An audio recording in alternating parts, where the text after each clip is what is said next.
Hello friend, this is Sudha, this is your psychology class. Psychology में हम सब पढ़ रहे थे मूल प्रवृत्तियां, सबसे इम्पोर्टेंट टॉपिक। और मूल प्रवृत्तियों में हमने जाना मूल प्रवृत्तियां होती क्या हैं, उसके अर्थ और परिभाषाएं पढ़ी। अब आज हम देखते हैं कि हमारे अंदर कौन कौन सी मूल प्रवृत्तियां होती हैं।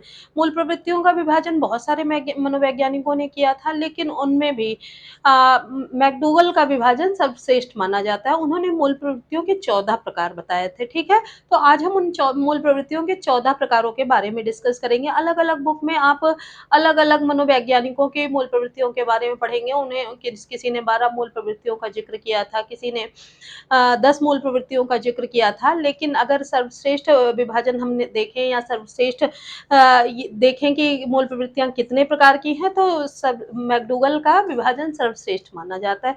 तो आपके एग्जाम में अगर आता है मूल प्रवृत्तियां कितने प्रकार की होती हैं, तो आप 14 ही लिखेंगे, क्योंकि ये सही माना गया है। ओके, तो चलिए स्टार्ट करते हैं। मूल प्रवृत्तियां कितने प्रकार की होती है, कौन कौन सी हैं। मूल प्रवृत्तियां, जो भी मूल प्रवृत्तियां होती हैं उनसे संबंधित कोई ना कोई संवेग अवश्य होते हैं। ठीक है, वो भी कल हमने जिक्र किया था। तो पहली मूल प्रवृत्ति हम डिस्कस कर रहे हैं, पलायन यानी कि एस्केप।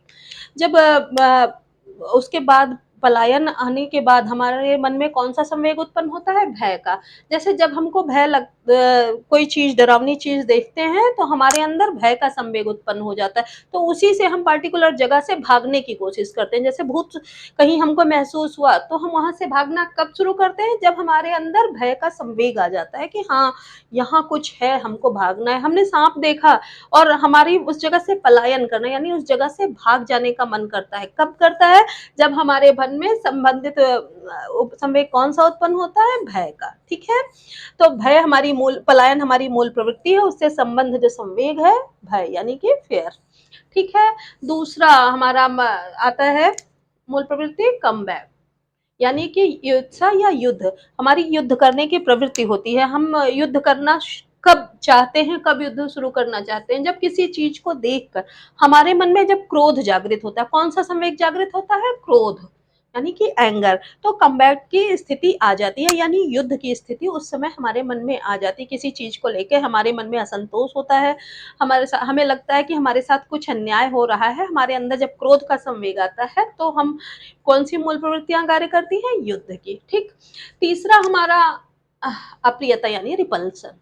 ठीक है, रिपल्सन हमारे मन में कब आता है, तीसरी हमारी जो मूल प्रवृत्ति होती है, जब हम किसी चीज को देखकर घृणा करते हैं। कोई चीज हमको बहुत ज्यादा अप्रिय लगती है, पसंद नहीं आती है, तो उस समय हमारे मन में क्या होता है, घृणा का संवेग जागता है। और वो चीज हमको क्यों घृणा का संवेग जागता है, वो चीज हमको बिल्कुल अप्रिय लगती है, पसंद नहीं आती है। ठीक है, नेक्स्ट हमारी है पुत्र कामना, यानी कि पेरेंटल। वो सबके अंदर होती है, पुत्र कामना मनुष्य जाति है, उसके अंदर पेरेंटल जो मूल प्रवृत्ति है वो होती ही होती है। और उससे संबंधित संवेग कौन सा है, वात्सल्य।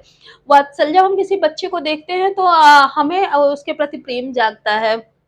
जैसे हम अपने बच्चे के साथ ट्रीट करते हैं वैसा ही ट्रीट करना चाहते हैं। हमारा बच्चा हो या कोई छोटा बच्चा हो, बहुत कम लोग होंगे कि बच्चों के साथ निर्दयता से पेश आते हों। अदरवाइज कि टेंडर उनके मन में होता ही होता है, वात्सल्य उनके मन में आ ही जाता है किसी बच्चे को देख के। ठीक है, नेक्स्ट हमारा है शरणागत, यानी कि अपील।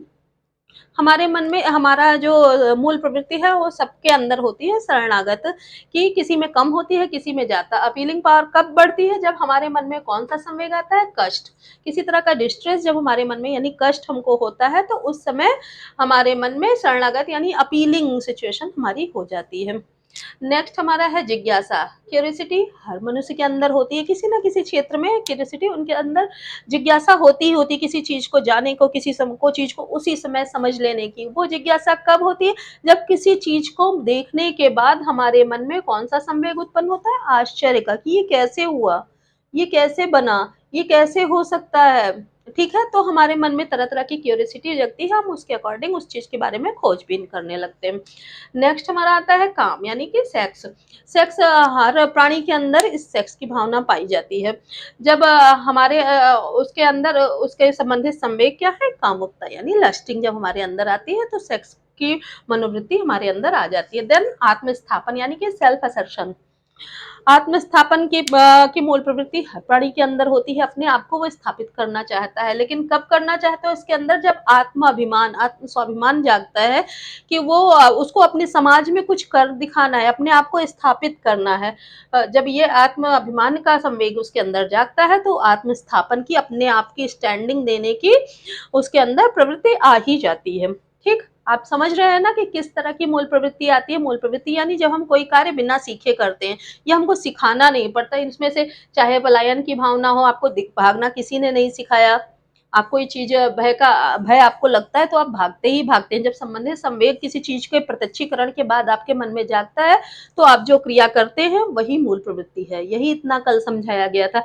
युद्ध की प्रवृत्ति, किसी चीज को देखकर जब आपके मन में क्रोध जागता है तो आप युद्ध के लिए रेडी हो जाते हैं कि अब मुझे युद्ध करके, या ये उत्साह आपके मन में कमबैक आपके मन में जागता है कि आपको युद्ध करना है। या पुत्र कामना, आपको किसी अप्रियता ले लेते हैं, रिपल्शन आपके मन में तब आता है जब किसी चीज को देखकर आपके मन में घृणा आती है। ठीक इसी तरह सारे होते जा रहे हैं।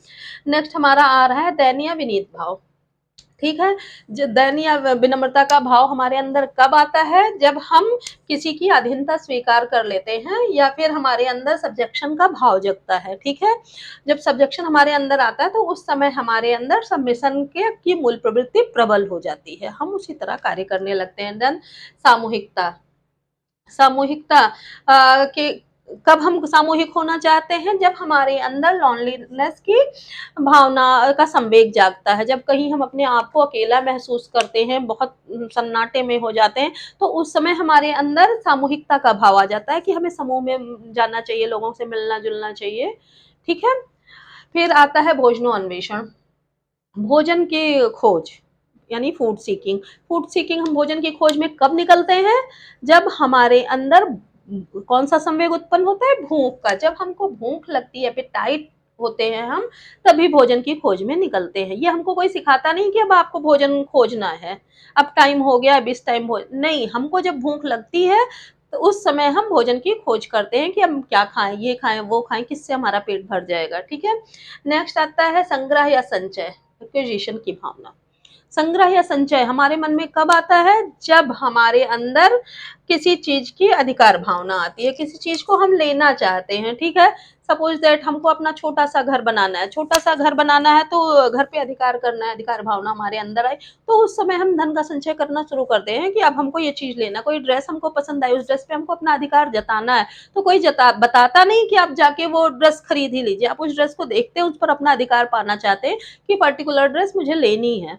तो उसके लिए व्यक्ति क्या करता है, संचय करने लगता है कि हाँ पैसे बचा के ये चीजें ले आएंगे। फिर आता है नेक्स्ट रचना, यानी कि कंस्ट्रक्शन।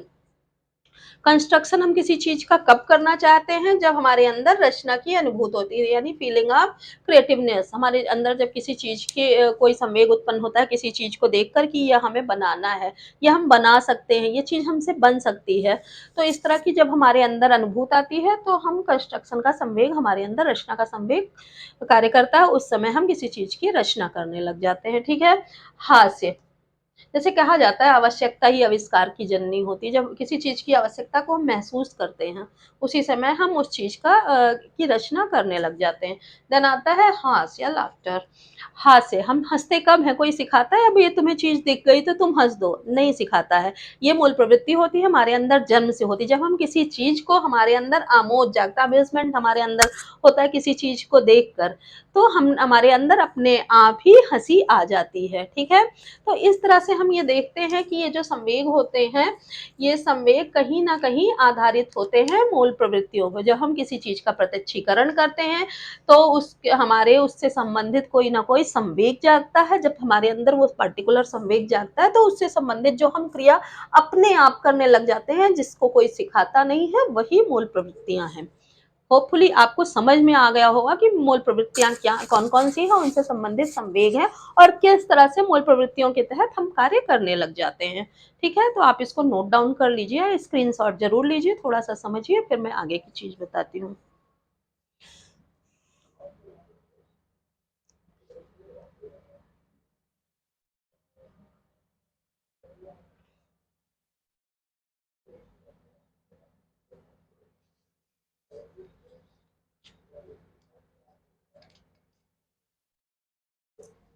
ठीक, अब इसको रब करते हैं। अब हम आपको मूल प्रवृत्तियों के क्या बताते हैं, पक्ष क्या-क्या होते हैं।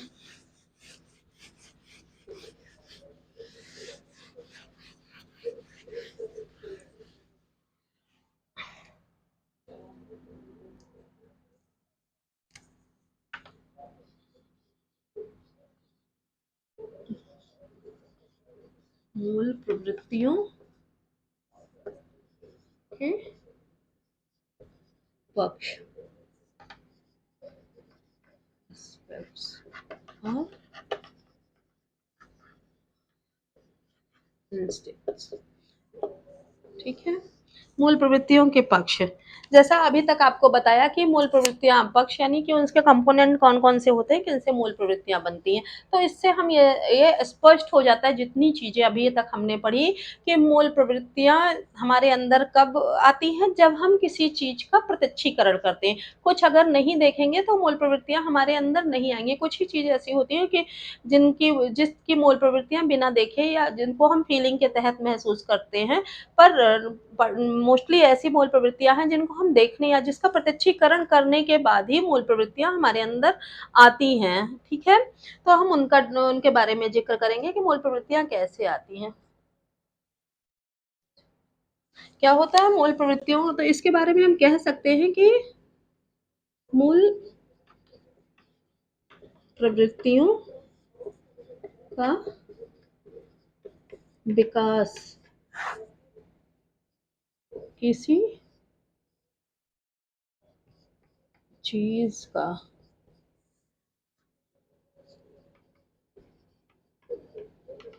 प्रत्यक्षीकरण करने से होता है। ठीक है, मूल प्रवृत्तियों का विकास पहले कैसे शुरू होता है, किसी चीज का जब हम प्रत्यक्षीकरण करते हैं उसी से स्टार्ट होता है। ठीक है, अर्थात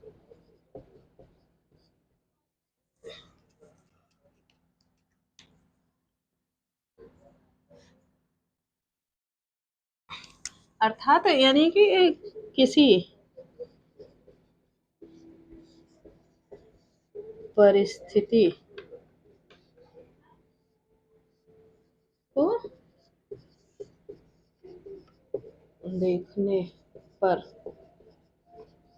सर्वप्रथम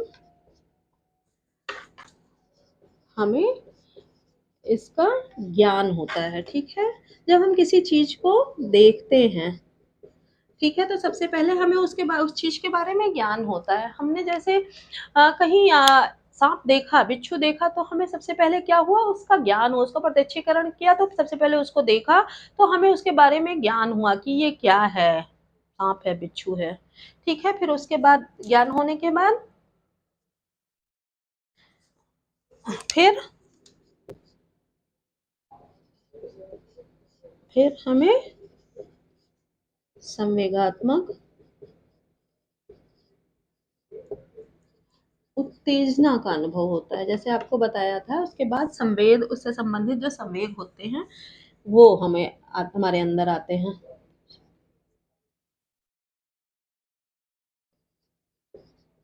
उत्पन्न होती है। ठीक है, फिर क्या होता है, हमारे अंदर संवेगात्मक उत्तेजना उत्पन्न होती है। जब पहले सबसे पहले हम किसी चीज को देखते हैं तो हमें उसका ज्ञान आता है, फिर हमारे अंदर संवेगात्मक उत्तेजना उत्पन्न होती है। ठीक है, और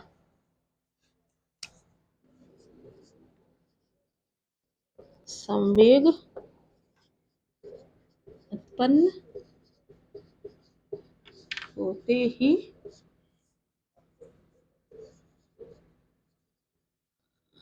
क्रियाशीलता उत्पन्न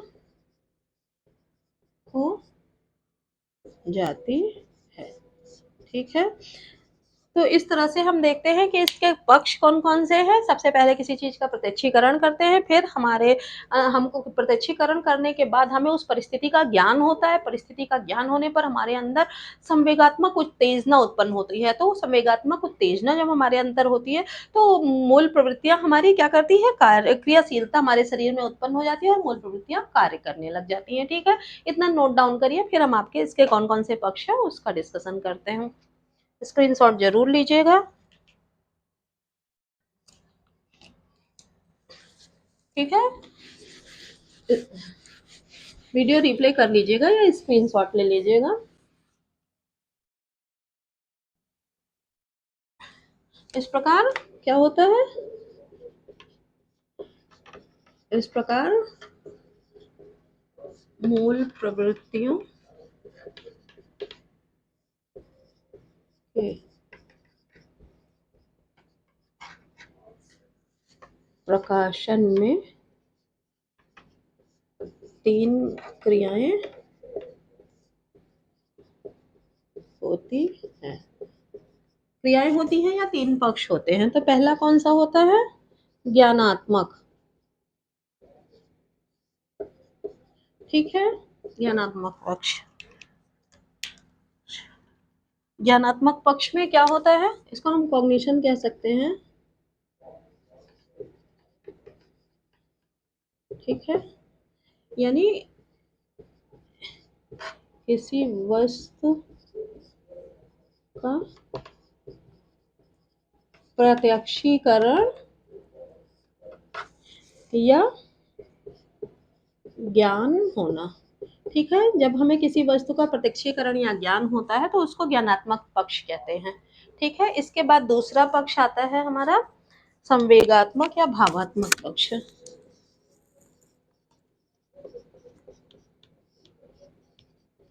संवेगात्मक या भावात्मक पक्ष।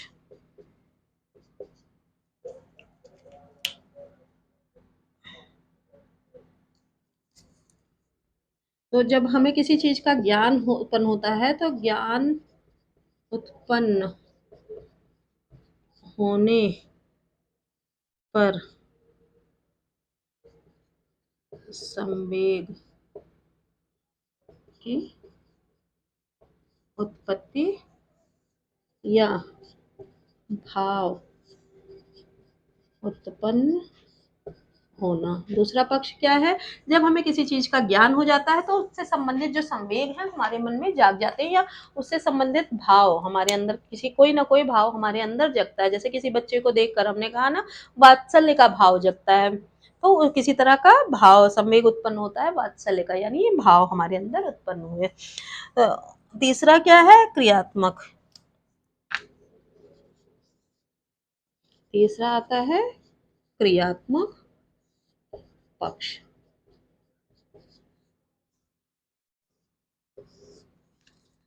क्रियात्मक पक्ष में जब हमारे अंदर कोई संवेग उत्पन्न होते हैं तो संवेगों के कारण क्रिया करना। ठीक है, जब हमारे अंदर कोई संवेग उत्पन्न होते हैं तो संवेगों के कारण हम कोई क्रिया करते हैं। ठीक है, आ गई बात समझ में? तो इस तरह से संवेग के 3 पक्ष, मूल प्रवृत्तियों के 3 पक्ष होते हैं, ज्ञानात्मक पक्ष, संवेगात्मक पक्ष और क्रियात्मक पक्ष। ठीक है, इसको स्क्रीनशॉट लीजिए या नोट डाउन करिए। नोट्स आप जरूर बनाते चलिए, बार बार सभी टॉपिक के लिए आपको कह रही हूँ, नोट्स बहुत जरूरी है, वो नोट्स को बनाते चलिए। और ये चीजें आपको होपफुली बहुत आसानी से समझ में आएंगी। इतनी बार आपको मूल प्रवृत्ति के बारे में डिस्कस कर चुकी हूँ, होपफुली आपको समझ में आ रहा होगा कि मूल प्रवृत्तियां हैं क्या। अब थोड़ा सा एक उदाहरण के तहत आपको समझाऊंगी, इसको रब करती हूँ।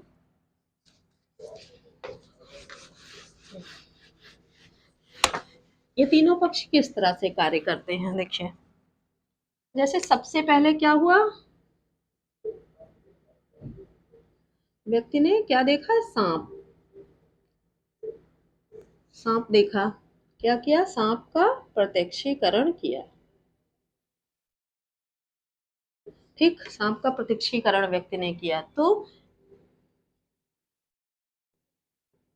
ये बहुत ज्यादा अच्छी ड्राइंग नहीं है।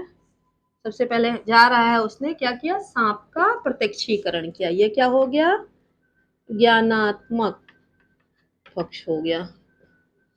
ठीक है, व्यक्ति को ज्ञान हुआ कि ये क्या है, सांप है। ठीक है, ज्ञानात्मक पक्ष हो गया ये। जब उसने सांप देखा तो दूसरा पक्ष क्या आया।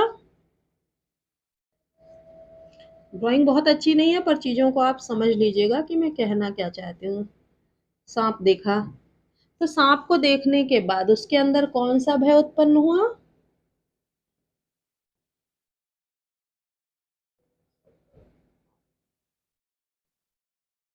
वो डर गया।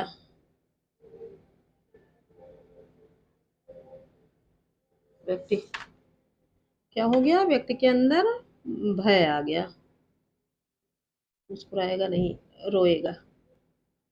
व्यक्ति के अंदर भय का संवेग जाग गया। ठीक है। इसको सांप को देखने के बाद दूसरा क्या, ये हमारा हो गया संवेगात्मक पक्ष। संवेगात्मक पक्ष। व्यक्ति क्या हो गया? डर गया। अपना मूड बना रहा है कि इससे हमको मुड़ना है। तीसरा पक्ष क्या आया?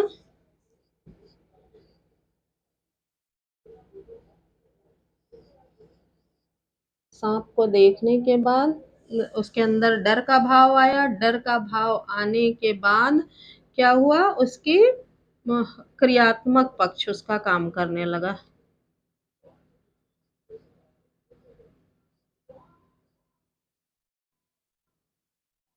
बैठा लग रहा है।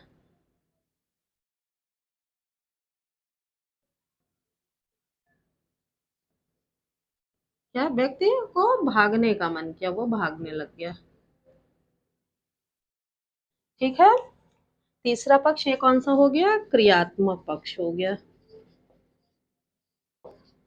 तो इस तरह से तीनों पक्ष कार्य करते हैं। जैसे जब किसी चीज का ज्ञानात्मक पक्ष में पर्टिकुलर चीज का वो प्रत्यक्षीकरण करता है, फिर संवेगात्मक या भावात्मक पक्ष में उसको देख के व्यक्ति क्या करता है? डर जाता है। सांप को जब पहचाना, उसको ज्ञान हो गया सांप है काट लेगा, तो उसके अंदर भय उत्पन्न होता है। ये क्या हुआ? प्रत्यक्षीकरण हुआ। ठीक, ये भय उत्पन्न हुआ। ठीक, यहाँ क्या किया? पलायन कर लिया।